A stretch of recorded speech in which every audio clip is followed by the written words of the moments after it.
यूजरकडनं आधी आपल्याला काय करायचं आहे, एक नंबर जो आहे तो आपल्याला ॲक्सेप्ट करायचा. हेडर फाईल जी आहे ती आधी आपण इन्क्लूड करतोय. मेन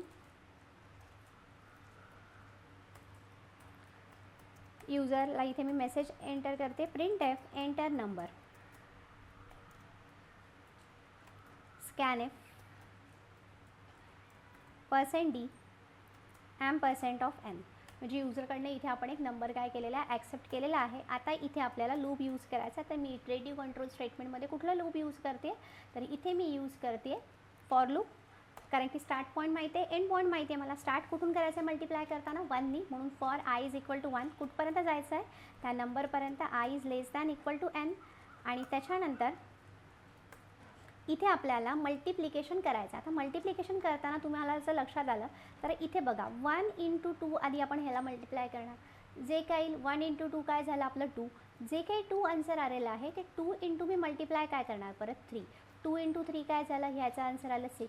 म्हणजे आधीचं प्रिवियस जे आलेलं आन्सर आहे त्या आन्सरबरोबर आपण नेक्स्ट नंबरला काय करतो, मल्टिप्लाय करतो. म्हणजे आधी जी आपली प्रिवियस आलेली मल्टिप्लिकेशन आहे ती आपल्याला स्टोअर करून ठेवायची आणि ती मल्टिप्लिकेशन यूज करून आपल्याला नेक्स्ट नंबरला काय करायचं आहे, मल्टिप्लाय करायचं आहे. तर म्हणजे इथे बघा 2 × 3 काय झालं 6, 6 × मी काय करते 4.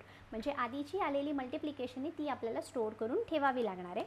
मग आता इथे त्यासाठी मी लिहिणार आहे एफ, म्हणजे एफमध्ये मी फॅक्टोरियल जे आहे नंबरचे ते फॅक्टोरियल स्टोअर करते. f = f इंटू काय करणार मी, n करणार का i करणार.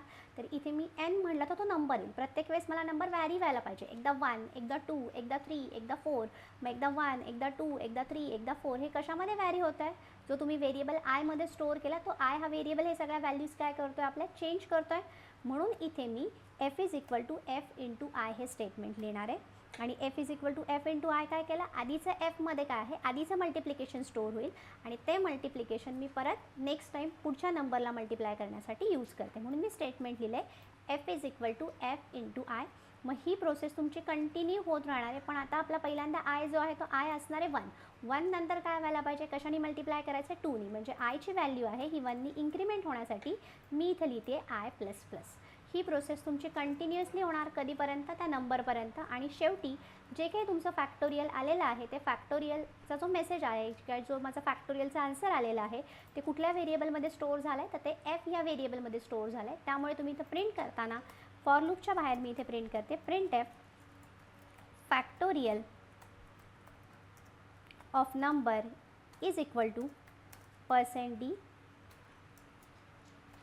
f. फॅक्टोरियल कशामध्ये, f म्हणजे fची व्हॅल्यू जी आहे ती %d काय होईल, रिप्लेस होईल. आणि आता मी इथं कुठले व्हेरिएबल यूज केले, तर इथे मी व्हेरिएबल यूज केलेत n, f आणि i. आता इथे अजून आपला प्रोग्राम कंप्लीट झालेला नाही आहे, तर तो का नाही हे आधी आपण बघूयात.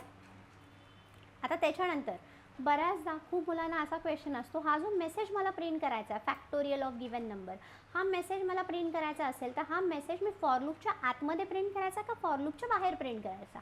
हा बऱ्याच केसमध्ये तुमचं कन्फ्युजन असतं की कळत नाही नक्की हा मेसेज कुठे प्रिंट करायचा. तेव्हा स्वतःला हा क्वेश्चन विचारायचा, फॅक्टोरियल जे आपलं फायनल आउटपुट येईल ते एकदाच प्रिंट करायचं आहे का मल्टिपल टाईम प्रिंट करायचं आहे. तर एकदाच प्रिंट करायचं आहे. आलेलं फायनल फॅक्टोरियल हे तुमचं फॅक्टोरियल आले, फॅक्टोरियल = 24, फॅक्टोरियल = 120. हे एकदाच मेसेज प्रिंट करायचा आहे ना. त्यामुळे जर तुम्हाला स्पेसिफिक मेसेज एकदाच प्रिंट करायचा असेल तर स्टेटमेंट ते फॉर लूपच्या बाहेर लिहा. आणि जर तो स्पेसिफिक मेसेज तुम्हाला मल्टिपल टाईम प्रिंट करायचा असेल तर ते स्टेटमेंट तुम्ही इनसाईड जे फॉर लूप जो आहे ते फॉर लूपच्या आतमध्ये तुम्ही ते स्टेटमेंट काय करायचं आहे, प्रिंट करायचं आहे. आता इथे आता बघा, आधी हा आपण प्रोग्राम लिहिला, तर आता इथे या प्रोग्रामचा आता आपण लॉजिक पण इथे मी लिहिलेलं आहे. तर आता जर इथे मी इथे बघितलं तुम्ही तर इथे मी लिहिलं आहे f = 1. का बरं हे केलेलं आहे, कारण की जेव्हा आपण इथे ट्रेसिंग करणार आहे, आता मी जर इथे fला कुठलीही व्हॅल्यू इनिशियलाइज नाही केली आणि प्रोग्राम रन केला, कंपाईल करते, रन करते, तर फॅक्टोरियल म्हणून मी हा प्रोग्राम या नावाने मी सेव्ह करते, factorial.c. एंटर नंबर केला मी इथे 4चे फॅक्टोरियल यायला पाहिजेत मला इथे 24. तर इथे मला आता आन्सर येताना 4चे फॅक्टोरियल काय आहे 24. ठीक आहे, आलेला आहे. आता मी परत एकदा प्रोग्राम कंपाईल करते, रन करते आणि मी नंबर देते आता 5. 5चे फॅक्टोरियल जे आहे ते 120 हे आलेलं आहे. पण आता इथे आपल्याला एफ हा जो व्हेरिएबल आहे, हा एफ या व्हेरिएबलला आपण इथे 1 ही व्हॅल्यू असाइन करणार आहे. पण आता इथे एफ या व्हेरिएबलला 1 ही व्हॅल्यू का असाइन केली हे तर आपण बघणारच आहोत. पण त्याच्या आधी याचा आउटपुट बरोबर येत आहे का ते चेक करूया. त्यासाठी आधी मी प्रोग्राम काय करते, कंपाईल करते. प्रोग्राम मी इथे कंपाईल करून घेतलेला आहे, एकही एरर आलेली नाही. आता मी प्रोग्राम काय करते, रन करते. इथे मला मेसेज आला एंटर नंबर. मी नंबर एंटर करते 4. तर 4चं फॅक्टोरियल मला करेक्ट प्रोड्यूस झालेलं आहे 24. आता मी अजून एक नंबर घेऊन एकदा क्रॉस चेक करते, म्हणजे सगळ्यांसाठीच करेक्ट आउटपुट प्रोड्यूस होतं की नाही ते लक्षात येईल. आता मी नंबर एंटर केला 5. 5चं मला फॅक्टोरियल आलेलं आहे 120. तर आपला आउटपुट करेक्ट प्रोड्यूस झालेलं आहे.